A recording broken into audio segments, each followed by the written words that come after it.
ಗುಲಾಂ ನಬಿ ಆಜಾದ್ ಅವರು ಪಕ್ಷಕ್ಕೆ ರಾಜೀನಾಮೆ ನೀಡಿದ್ದು, ಪಕ್ಷದ ನಾಯಕಿ ಸೋನಿಯಾ ಗಾಂಧಿ ಅವರಿಗೆ ತಮ್ಮ ರಾಜೀನಾಮೆ ಪತ್ರ ರವಾನಿಸಿದ್ದಾರೆ. ಪಕ್ಷದ ನಡತೆಯ ಬಗ್ಗೆ ಅಸಮಾಧಾನ ವ್ಯಕ್ತಪಡಿಸಿ ರಾಜೀನಾಮೆ ನೀಡಿರುವ ಗುಲಾಂ ನಬಿ ಆಜಾದ್ ಪಕ್ಷದ ನಾಯಕಿ ಸೋನಿಯಾ ಗಾಂಧಿ ಅವರಿಗೆ 4 ಪುಟಗಳ ಸುದೀರ್ಘ ಪತ್ರವನ್ನು ಬರೆದಿದ್ದಾರೆ.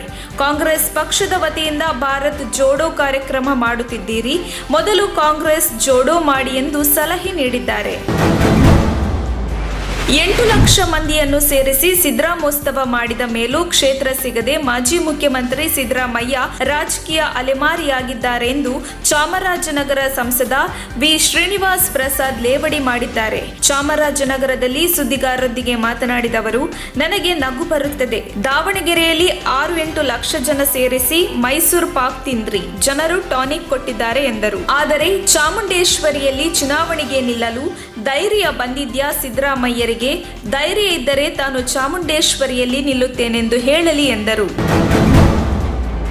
ರಸ್ತೆ ಗುಂಡಿ ತಪ್ಪಿಸಲು ಹೋಗಿ ಮಹಿಳೆ ಬೈಕ್ನಿಂದ ಕೆಳಗೆ ಬಿದ್ದಿರುವ ಘಟನೆ ಬೆಂಗಳೂರಿನ ಕಸ್ತೂರಿ ನಗರದಲ್ಲಿ 2 ದಿನಗಳ ಹಿಂದೆ ನಡೆದಿದ್ದು, ತಡವಾಗಿ ಬೆಳಕಿಗೆ ಬಂದಿದೆ. ಕಸ್ತೂರಿ ನಗರದ ಫ್ಲೈಓವರ್ ಮೇಲೆ ಘಟನೆ ನಡೆದಿದ್ದು, ಮಹಿಳೆಯ ಬೈಕ್ ಹಿಂದೆ ಬರುತ್ತಿದ್ದ ಕಾರು ಚಾಲಕ ದೃಶ್ಯ ಸೆರೆ ಹಿಡಿದಿದ್ದಾರೆ. ಸದ್ಯ ಈ ವಿಡಿಯೋ ವೈರಲ್ ಆಗಿದ್ದು, ಟ್ವಿಟರ್ನಲ್ಲಿ ವಿಡಿಯೋ ಪೋಸ್ಟ್ ಮಾಡಿ ಸಾರ್ವಜನಿಕರು ಬಿಬಿಎಂಪಿಯನ್ನು ತರಾಟೆಗೆ ತೆಗೆದುಕೊಂಡಿದ್ದಾರೆ.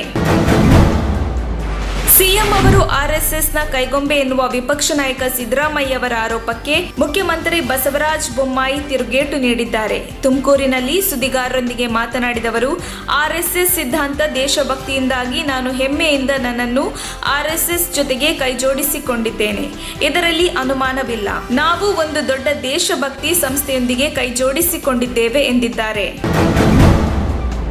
ಗುತ್ತಿಗೆದಾರರ ಸಂಘದ ಅಧ್ಯಕ್ಷ ಕೆಂಪಣ್ಣ ಮಾಡಿದ 40% ಕಮಿಷನ್ ಆರೋಪದ ಬಗ್ಗೆ ನಿಷ್ಪಕ್ಷಪಾತವಾಗಿ ತನಿಖೆ ಮಾಡಬೇಕು. ತನಿಖೆಯಾದರೆ ಬಹುತೇಕ ಸಚಿವರು ಜೈಲಿಗೆ ಹೋಗುತ್ತಾರೆ ಎಂದು ಮಾಜಿ ಸಂಸದ ವಿಎಸ್ ಉಗ್ರಪ್ಪ ಹೇಳಿದ್ದಾರೆ. ಬಳ್ಳಾರಿಯಲ್ಲಿ ಸುದ್ದಿಗೋಷ್ಠಿ ನಡೆಸಿ ಮಾತನಾಡಿದ ಅವರು, ನ್ಯಾಯಾಂಗ ತನಿಖೆಗೆ ಆದೇಶ ಮಾಡಿದರೆ ನಮ್ಮಲ್ಲಿರುವ ದಾಖಲೆ ಕೊಡುತ್ತೇವೆ. ರಾಜ್ಯದಲ್ಲಿ ವ್ಯವಸ್ಥಿತ ಸಂಚು ನಡೆಯುತ್ತಿದೆ. ಇಂತಹ ವಿಚಾರಗಳ ಬಗ್ಗೆ ಮಾತನಾಡಿದರೆ ಮಾಂಸ ತಿಂದು ದೇವಸ್ಥಾನಕ್ಕೆ ಹೋದರು ಎಂದು ದಾರಿ ತಪ್ಪಿಸುತ್ತಾರೆ ಎಂದು ಬಿಜೆಪಿ ನಾಯಕರ ವಿರುದ್ಧ ಗುಡುಗಿದರು. ರಸ್ತೆ ಬದಿ ನಿಂತಿದ್ದ ಲಾರಿಗೆ ಬೈಕ್ಗಳು ಡಿಕ್ಕಿಯಾಗಿ 3 ಸಾವನ್ನಪ್ಪಿರುವ ಘಟನೆ ಹುಬ್ಬಳ್ಳಿಯ ಹೊರವಲಯದ ಮೆಹಬೂಬ ಡಾಬಾದ ಬಳಿ ನಡೆದಿದೆ. ಸುನೀಲ ದೇವೇಂದ್ರಪ್ಪ ಬಂಜಂತ್ರಿ, ಮಂಜುನಾಥ ವೆಂಕಟೇಶ ಕ್ಯಾರಕಟ್ಟಿ ಹಾಗೂ ವಿನೋದ ಕ್ಯಾರಕಟ್ಟಿ ಮೃತ ದುರ್ದೈವಿಗಳು. ನಿನ್ನೆ ತಡರಾತ್ರಿ ಮೆಹಬೂಬ ಡಾಬಾದ ಬಳಿ ನಿಂತಿದ್ದ ಲಾರಿಗೆ 2 ಬೈಕ್ಗಳು ಡಿಕ್ಕಿಯಾಗಿದೆ. ಇನ್ನು ಘಟನೆಯಲ್ಲಿ 3 ಸ್ಥಳದಲ್ಲೇ ಸಾವನ್ನಪ್ಪಿದ್ದು, ಓರ್ವ ಗಂಭೀರ ಗಾಯಗೊಂಡಿದ್ದಾನೆ.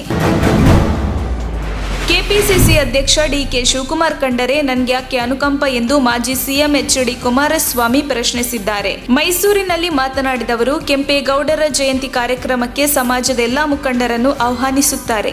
ನನ್ನನ್ನು ಕರೆಯುತ್ತಾರೆ. ಡಿಕೆ ಶಿವಕುಮಾರ್ ಅವರನ್ನು ಕರೆಯುತ್ತಾರೆ. ಅವರು ಒಂದು ಪಕ್ಷದ ಅಧ್ಯಕ್ಷರಿದ್ದಾರೆ. ನಾನು ಸಿಎಂ ಸ್ಥಾನದ ಆಕಾಂಕ್ಷಿ ಎಂದು ಬಹಿರಂಗವಾಗಿಯೇ ಹೇಳಿದ್ದಾರೆ. ಸಿಎಂ ಆಗಲು ಚಾಮುಂಡೇಶ್ವರಿ ದಯೆ, ಭಗವಂತನ ಆಶೀರ್ವಾದ ಬೇಕು. 37 ಶಾಸಕರು ಮಾತ್ರ ಇದ್ದರೂ ನಾನು ಸಿಎಂ ಆಗ್ಲಿಲ್ವೇ ಎಂದು ಪ್ರಶ್ನಿಸಿದ್ದಾರೆ. ತುಮಕೂರಿನ ಗೊರವನಹಳ್ಳಿ ತೀತಾ ಗ್ರಾಮದ ಸಂಪರ್ಕ ರಸ್ತೆಯಲ್ಲಿರುವ ಸೇತುವೆಯು ಕಳೆದ ರಾತ್ರಿ ಸುರಿದ ಭಾರೀ ಮಳೆಗೆ ದೊಡ್ಡ ಪ್ರಮಾಣದಲ್ಲಿ ಬಿರುಕು ಬಿಟ್ಟಿದೆ. ತೀತಾ ಡ್ಯಾಂನಿಂದ ಹೊರಗೆ ಹೋಗುವ ನೀರಿನ ಹಳ್ಳಕ್ಕೆ ಈ ಸೇತುವೆ ನಿರ್ಮಿಸಲಾಗಿದ್ದು, ನಿರಂತರ ಮಳೆಯಿಂದ ಸೇತುವೆ ಕುಸಿದಿದೆ. ಸದ್ಯ ವಾಹನ ಸವಾರರು, ಸಾರ್ವಜನಿಕರು ಈ ಮಾರ್ಗವಾಗಿ ಸಂಚರಿಸದಂತೆ ಕೊರಟಗೆರೆ ತಾಲೂಕು ಆಡಳಿತ ಸೂಚನೆ ನೀಡಿದೆ. ಘಟನಾ ಸ್ಥಳಕ್ಕೆ ಅಧಿಕಾರಿಗಳ ತಂಡ ದೌಡಾಯಿಸಿದ್ದು, ಸೇತುವೆ ದುರಸ್ತಿಗೆ ಮುಂದಾಗಿದ್ದಾರೆ. ಬಿಜೆಪಿ ಸರ್ಕಾರ ಇಂದು ಅನೇಕ ಭ್ರಷ್ಟಾಚಾರಕ್ಕೆ ಸಿಲುಕಿದೆ. ಇದರಿಂದ ರಾಜ್ಯದ ಮಾನ ಮರ್ಯಾದೆ ಹರಾಜಾಗುತ್ತಿದೆ ಎಂದು ಸಂಸದ ಡಿಕೆ ಸುರೇಶ್ ರಾಜ್ಯ ಬಿಜೆಪಿ ಸರ್ಕಾರದ ವಿರುದ್ಧ ಕಿಡಿಕಾರಿದ್ದಾರೆ. ಬೆಂಗಳೂರಿನಲ್ಲಿ ಸುದ್ದಿಗಾರರೊಂದಿಗೆ ಮಾತನಾಡಿದ ಅವರು, ಗುತ್ತಿಗೆದಾರರ ಸಂಘದ ಅಧ್ಯಕ್ಷ ಕೆಂಪಣ್ಣ 40% ಕಮಿಷನ್ ಬಗ್ಗೆ ಪ್ರಧಾನಿ ನರೇಂದ್ರ ಮೋದಿಗೆ ಪತ್ರ ಬರೆದಿದ್ದರು. ಹಿಂದೆ ಮುಖ್ಯಮಂತ್ರಿಗಳನ್ನು ಭೇಟಿ ಮಾಡಿದಾಗ ಸರಿಪಡಿಸುವ ಭರವಸೆ ನೀಡಿದ್ದರು. ಆದರೆ ದೂರು ಕೊಟ್ಟವರ ವಿರುದ್ಧವೇ ಬಿಲ್ ತಡೆಯುವುದು, ತೊಂದರೆ ಕೊಡುವುದನ್ನು ಮಾಡಿದ್ದಾರೆ ಎಂದು ಸರ್ಕಾರದ ವಿರುದ್ಧ ಆರೋಪಿಸಿದರು.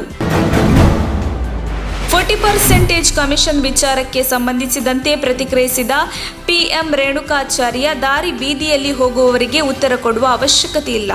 ನಾನು ಕೆಂಪಣ್ಣನಿಗೆ ಸವಾಲ್ ಹಾಕ್ತೀನಿ. ಪ್ರತಿಪಕ್ಷದ ನಾಯಕರ ಮನೆಯಲ್ಲಿ ಕುಳಿತು, ಕಾಂಗ್ರೆಸ್ ಮುಖಂಡರ ಮನೆಯಲ್ಲಿ ಕುಳಿತು ಡ್ರಾಫ್ಟ್ ರೆಡಿ ಮಾಡಿ ಅದನ್ನು ಪ್ರಧಾನಮಂತ್ರಿಗಳಿಗೆ ಕಳಿಸಿಕೊಟ್ಟಿದ್ರಿ. ನಿನ್ನೆ ದಿವಸ ಪ್ರತಿಪಕ್ಷದ ನಾಯಕರ ಮನೆಯೊಳಗೆ ಹೋಗಿ ಏನು ಮಾತನಾಡಿದ್ದೀರಿ? ಅದೆಲ್ಲ ಷಡ್ಯಂತ್ರ ಎಂದು ಅಸಮಾಧಾನ ವ್ಯಕ್ತಪಡಿಸಿದ್ದಾರೆ. ಭಾರತೀಯ ಜನತಾ ಪಾರ್ಟಿಗೆ ಬೊಮ್ಮಾಯಿ ಸರ್ಕಾರಕ್ಕೆ ಕೆಟ್ಟ ಹೆಸರು ತರಲು ಕಾಂಗ್ರೆಸ್ನವರು ಈ ರೀತಿ ಆರೋಪ ಮಾಡಿದ್ದಾರೆ. ಕೆಂಪಣ್ಣ ಕಾಮಿಡಿ ಪೀಸ್ ಅಂತ ಹೇಳೋದಕ್ಕೆ ಇಷ್ಟಪಡ್ತೀನಿ ಎಂದಿದ್ದಾರೆ.